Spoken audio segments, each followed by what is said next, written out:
How's it going, guys? Welcome to my channel. I'm Spiral, and today I'm going to be talking to you guys about a build that I've been working on for a while. I'm sure you guys have seen it around here and there. This is the Mind Over Matter Hierophant Storm Brander, and it is pretty sweet, and I wanted to make a video about it because I haven't made any PoE content yet, and this will be the first time making some PoE content. And I wanted to give this a try and show you guys something that's kind of different from the standard Assassin Stormbrand stuff that everybody else is doing.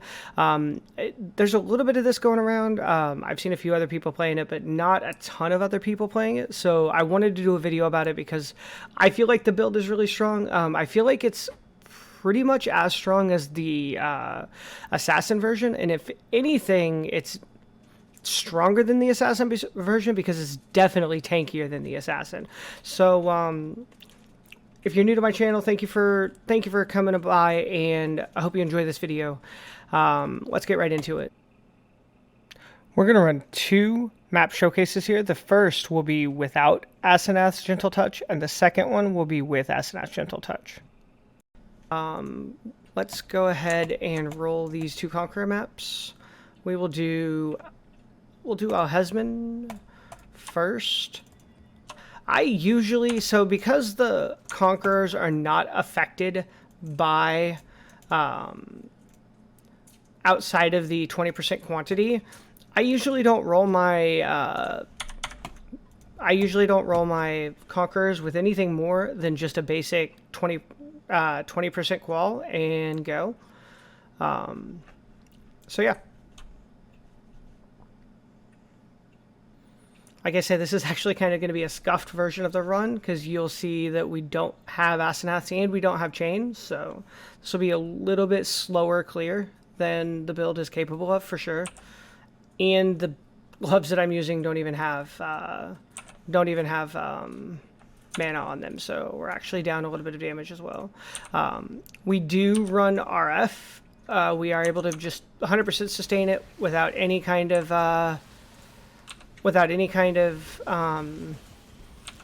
potions or anything like that. We don't need 100% uptime on our potions in order to sustain RF. This is Protect the Altar. We'll do Protect the Altar. This build does pretty well in ultimatums. It does feel better with Asenaths than it does without it, obviously. That's just how it's gonna work. But we just get to kind of run in a circle. I will do one ultimatum here. I'm not going to probably do the second ultimatum in the other map. I just want to make these map showcases here real quick and let you see what the build how it kind of feels when you're inside of a map. So it's kind of sweet. We get to maintain RF. I might even die here. Who knows? Because without Asenaths, the build clear does get a little worse, to be honest. But it's fine. You do not need Asenaths for this build, I will say that for sure. But they're a nice quality of life. So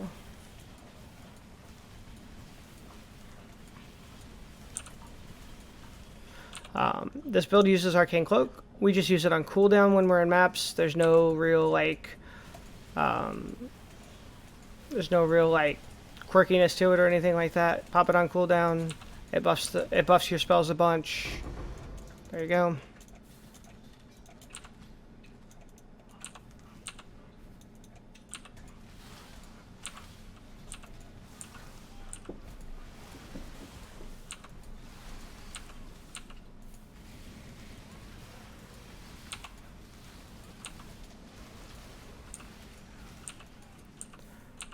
As you can see, even without Asenaths or anything like that, there's not many stragglers. Pretty much everything dies as we kill, or as we clear. The chain on Stormbrand does the job pretty well. We're ailment immune, so we don't have to worry about like opening chests and things like that. We'll get into all of that once we look at the POB and the spec, as well as the ascendancy stuff. But as you can see, map clear is pretty smooth. No real Nothing's really scary. Obviously, this map doesn't have any mods on it or anything like that, but it's a T. This is a T14 map, so it is a little lower tier, but there we go. Killed it before it went up. We'll see if we die here. We shouldn't die. So this is the one place I do pop my my sigil power. And boom. Our husband's dead. So yeah. As you can see, single target is very strong as well. No issues there whatsoever. So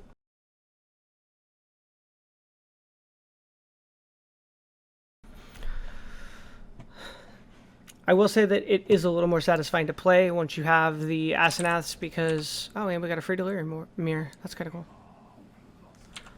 We'll skip... Oh, it's Stone Circles too. Yeah, we are 100% skipping that. We got some texture streaming going on. Sweet. And we got a ritual here. That's cool. So yeah, this is going to be kind of juicy. Now you can see, so we don't scale the pops for Asenaths at all, but even without scaling them at all, it's just nice to have the added corpse clear. As you can see, just everything kind of pops. Asenath just makes for a little bit smoother clear. Your brands don't have to jump around as much. They don't have to do as much work, basically. That's kind of the way I see it.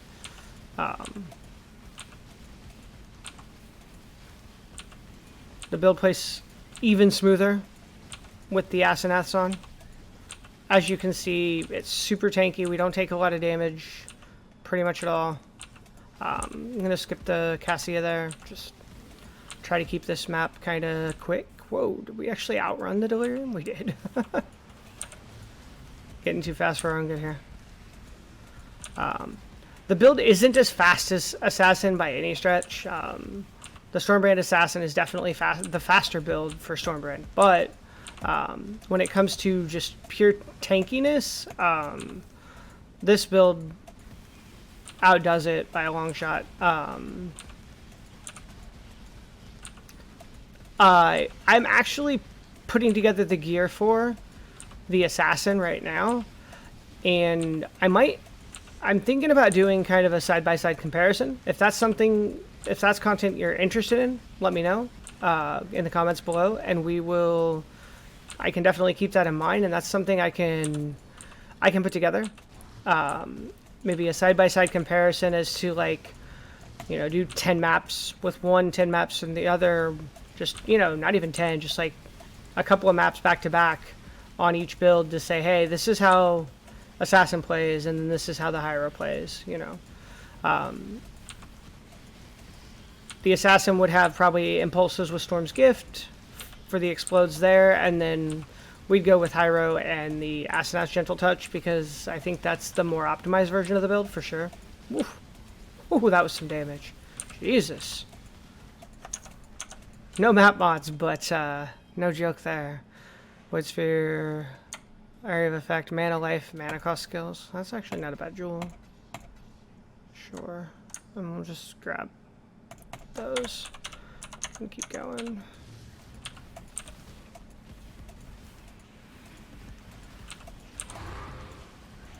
And again, as you can see, like, the tankiness is pretty insane for this build.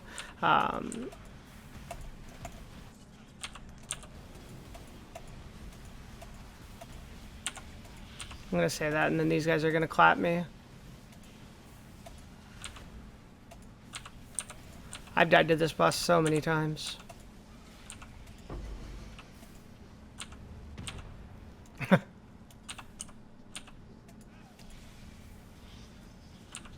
Come on.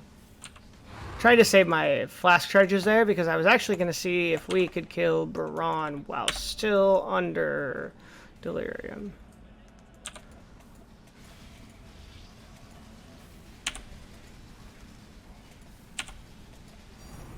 Ooh, and we got a Crusader's Exalty, and we killed Baron under delirium. Not too shabby. Okay, that was kind of juicy. Okay.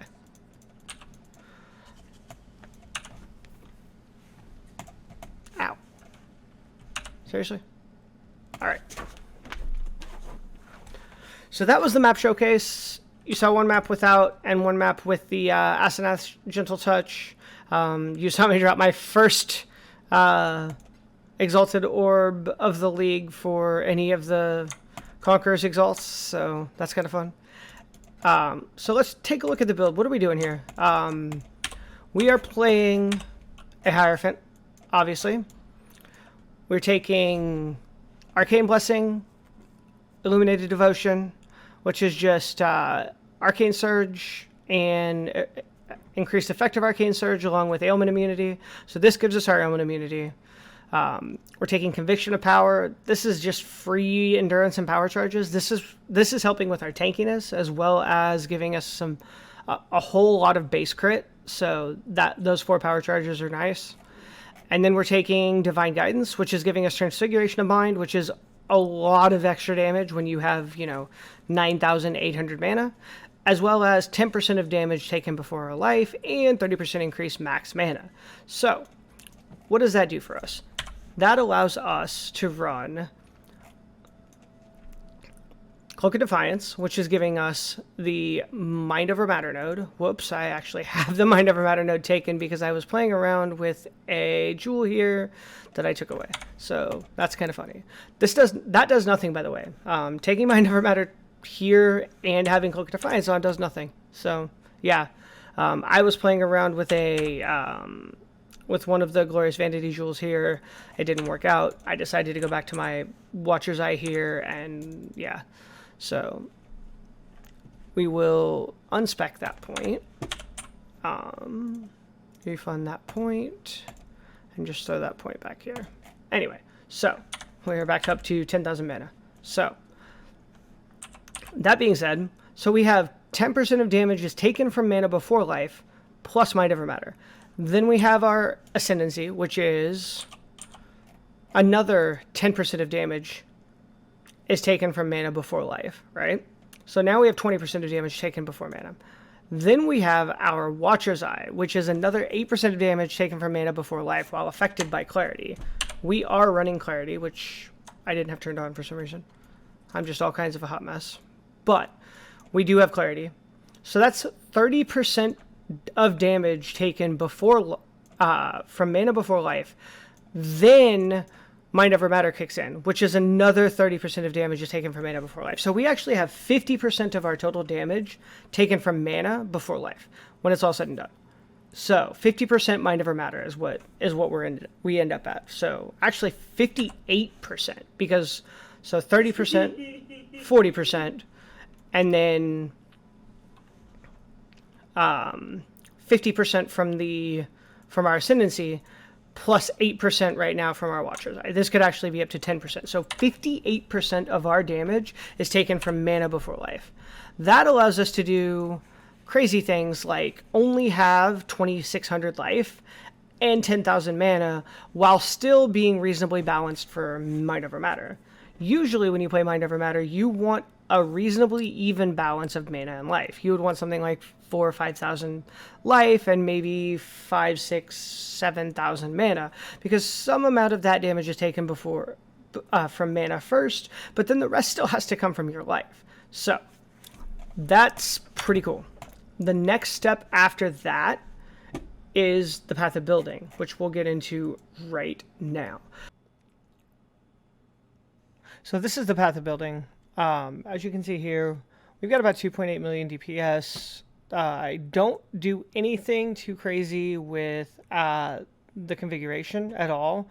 That's without exposure. I don't even rely on exposure in here. The minute you go up to 1 brand attached, let me go ahead and make this Cirrus. You're at like 4.4 million Cirrus DPS without anything crazy going on. That's without a shock, chill, ignite, anything like that, or even a second brand, which actually does a bit of extra damage as well. So that's a decent amount of damage, as you saw in the map showcase. As far as the gear goes, let's take a look at the gear here. Our wands are pretty standard, nothing too crazy, honestly. I picked both of these wands up for under 2 exalts. This one has a really nice spell damage roll and a good cast speed roll and good crit multi with no spell crit. The other one has a good spell crit multi, and cast speed with a mediocre spell damage roll and added spell cold dispels. Both of them have this one. Wow, this one doesn't even have mana on it, which now I'm looking at it and I didn't even realize it. So that's pretty bad, actually. This does have flat lightning on it, obviously, but the fact that this doesn't have flat mana on it is actually horrible. I would definitely replace this as soon as I can, and I didn't even realize it, honestly. So replacing this would be something I would do quickly, because having flat mana on both of your weapons is obviously very strong. A helmet, I'm just using a Mind Spiral. This isn't the best thing you can do, because the 10% of max mana as extra ES is not that great for us. It's not a particularly well-rolled one. 10% lightning damage could be as high as 15% lightning damage. That the max mana could also be higher. Enemies can't leech mana from you is kind of nice, and damage taken recouped as mana is also kind of nice. Our Cloak of Defiance is 1% max mana per 2% quality. It's rolled fine. Nothing too crazy there. I talked about the Ascent Gentle Touch already ad nauseum in the map showcase. I'm not going to go into those any further. Skyforth are the best boots for this build, hands down. 70% increased mana regen if you've cast recently is the best enchant for this build, hands down. It's not even close. You really want that enchant. You will pay the extra 1 exalt or whatever it is to get that enchant as quickly as you can. I definitely recommend it. Power charge on crit is also nice, although not really necessary unless you start getting extra power charges in other places.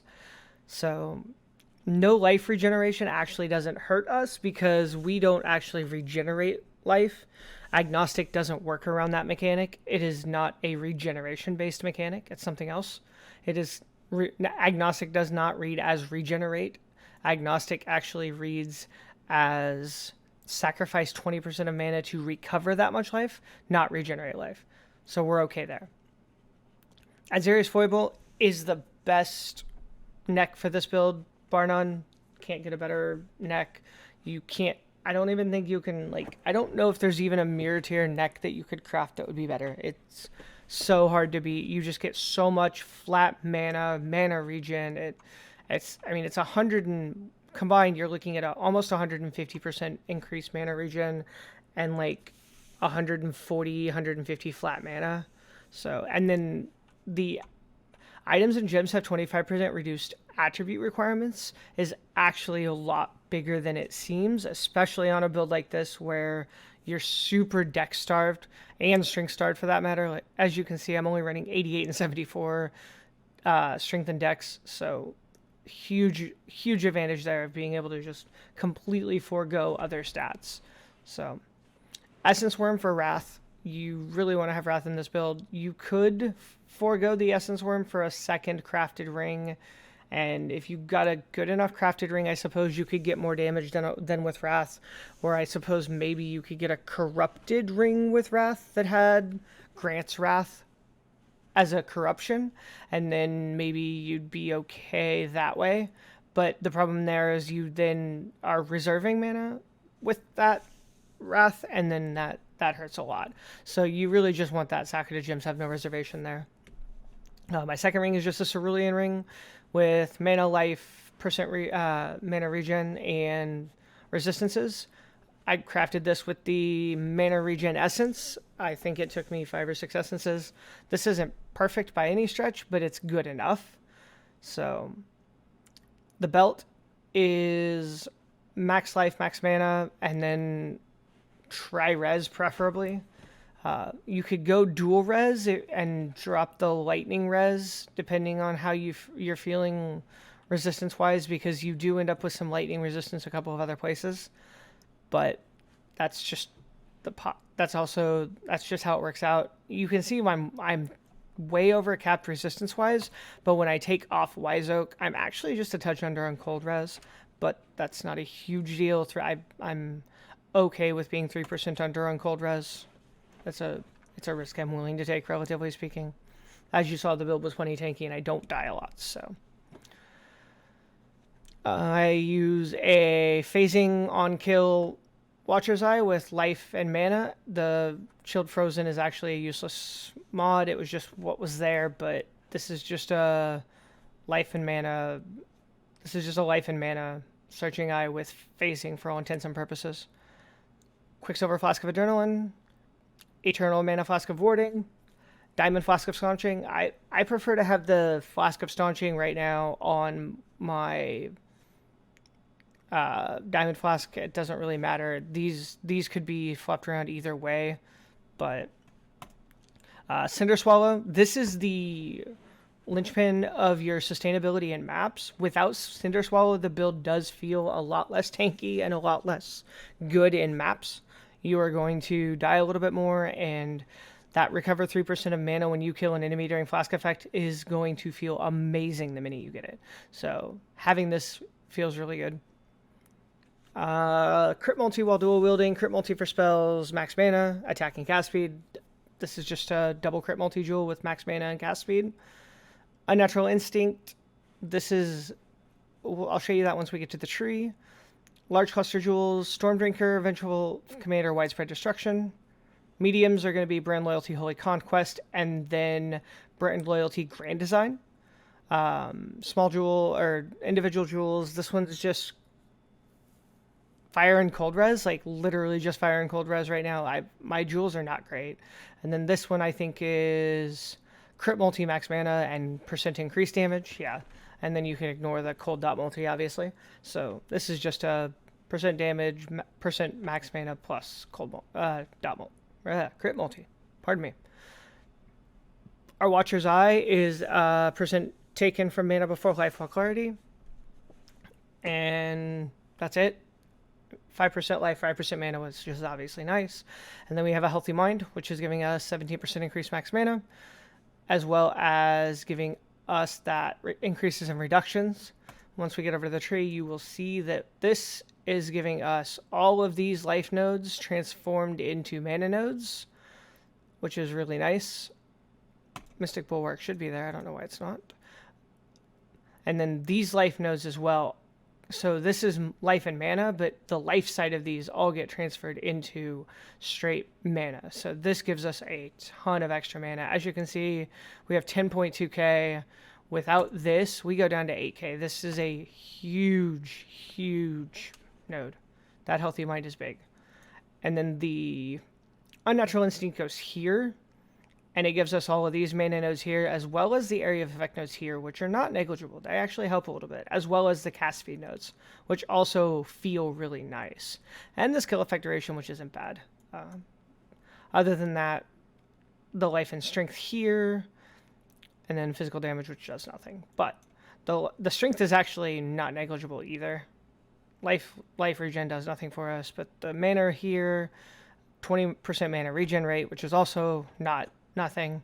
So yeah, this is a really, really strong node. So as you can see, again, taking off that drops our total mana by a fair bit. So it's almost 25% increased mana. So outside of that, the tree there's nothing too fancy about it. I honestly think it's a pretty standard Mind Over Matter Hierophant tree. If you have any questions, don't hesitate to stop by my Twitch. I'll be streaming most evenings, later in the evening Pacific Standard Time, probably after about 9 p.m. till midnight. I'm going to start streaming more and more over the next couple of months. And thank you for checking out my video. Like I said, if you're interested in more of this content, and if you're interested in the Assassin comparison, I am putting the Assassin together right now. And I will probably be putting out a video of the Assassin Storm Brand character once it's complete.